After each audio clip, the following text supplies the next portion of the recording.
Welcome to my kitchen. This morning I'm going to be demonstrating the recipe for chicken tetrazzini that you have been asked to make for youth conference. The purpose of the video is to answer any questions you might have in the preparation. It is to make sure that we have a uniform product to serve to the youth. I'm sure you've been to ward dinners where 12 people received the same recipe and 12 different looking cakes or casseroles came to the dinner. So we're going to try and have everything looking the same. The other purpose is for me to thank you sincerely for your efforts and your service in making this recipe. We're going to be feeding between 400 and 450 people for 3 meals in pretty rapid succession, and without your help we couldn't do it. So thank you so much. You will receive a kit with all the things that you're going to need, most of the things you're going to need for this recipe. It will include the recipe, the chicken, cheeses, onions, everything. The thing that I'm debating, haven't quite decided yet, so you may not get the spices. They're pretty small. I'm not sure it's worth it, and I think it's spices that you'll have in your kitchen. So if you have them, then I'd rather not have to go to the fuss and the muss of creating. But if you don't have those spices in your kitchen, please call me and I will make sure you get the spices. So let's begin. Chicken tetrazzini is basically a white spaghetti with chicken. So the first thing you're going to do is to cook your spaghetti.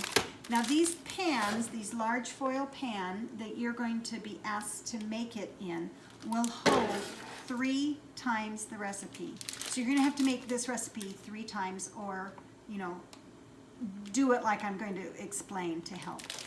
I'm only going to make a 1 recipe casserole because I'm not sure that I can eat 3 recipes all by myself. So when you do your pasta, please just follow the package directions exactly. These directions say bring it to a boil. Well, it doesn't even tell me. Oh, that's for the spaghetti sauce. Okay. It says to bring it to a boil, salt if desired. Please salt, no desired about it. Please put in 1 to 2 teaspoons of salt into your water. Also, put about 1 tablespoon of oil into your water to help prevent sticking a little bit. Once your water is at the boil, then you're going to add your pasta. I would like you to break this pasta in half. So I just usually do it in the bag, not very rocket science. And of course it's not going to do it for me right now. But that's what I do. I just break it in the bag. My water is boiling. I'm going to add my pasta. I have a nifty little pasta pot that I bought a number of years ago that I just love. It has an insert, and it really can only handle about 1 package of spaghetti at a time. So if you have a bigger pot and you think you can cook 2 or all 3 at a time, that's up to you. I think cooking that much pasta in advance is really hard. So I'm going to be making it in this pan, which is a 1 serving pan. But you will be making it 3 times for the large pan. Not 1 serving, 1 recipe. 1 recipe. Thank you, Carol. Because I don't think you could eat that much pasta. Oh, I don't know. It's pretty good.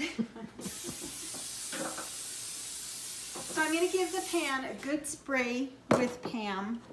Hopefully you have this in your kitchen. If you don't, you can butter it or oil it.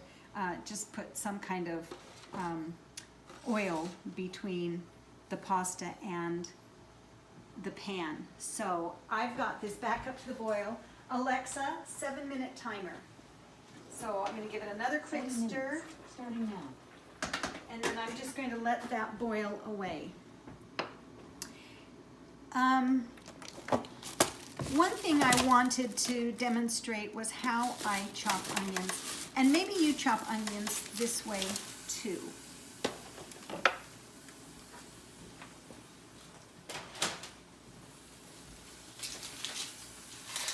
This is the way Julia Child chops her onions, so if it's good enough for Julia, it's definitely good enough for me.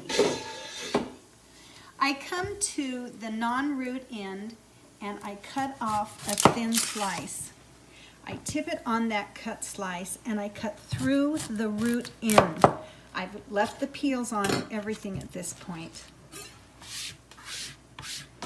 Then I'm going to take off the first layer, the skin and the first layer of the onion. If there's any bitterness in the onion, it's generally in this outside layer. Once I have my onion peel removed, I'm going to start cutting, and not all the way through, but narrow. So I kind of want these to be about a half or a quarter inch, excuse me.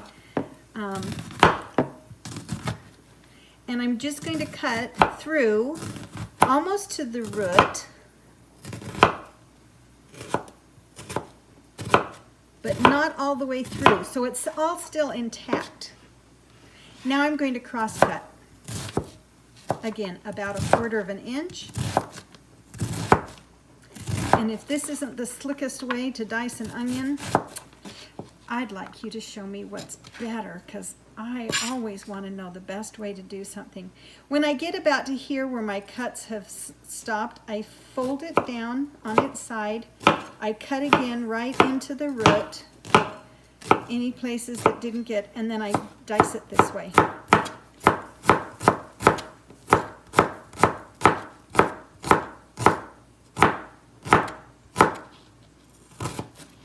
And done. Pretty slick. Very slick. Isn't that great? Thank you, Julia. Okay. So my pasta is cooking. Should be getting done pretty soon. It's making quite a mess. Now let's talk about the chicken.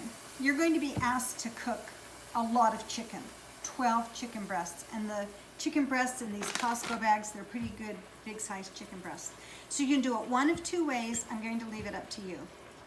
The way I would do it is method one, which is to take your chicken, put it in a large pan. You can use the foil pan that you're going to be making the recipe in. I have started some chicken.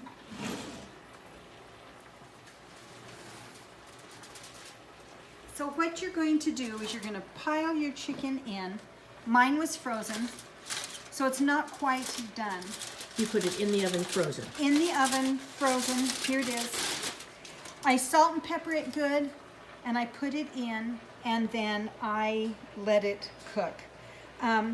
You always, with the frozen chicken, you always get this layer of scum. Let's call it foam. Yeah. Which all it is it's actually the white blood cells that are remaining in the chicken breast. So I'm just going to skim those off as much as possible. They're not anything that will hurt you. They're just not great. So anyway, but my chicken breasts are not quite done. But what I will do is I will finish cooking these. Again, foil on nice and tight.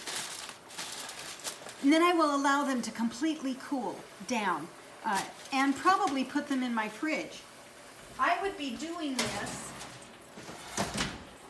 1 or 2 days before Saturday, so on Thursday or Friday, which Saturday is when we're serving this casserole. So you can completely cool them down. The cooled chicken's going to be a whole lot easier to cut than hot chicken, and get it done and out of the way. The other thing you can do is to cook your chicken breasts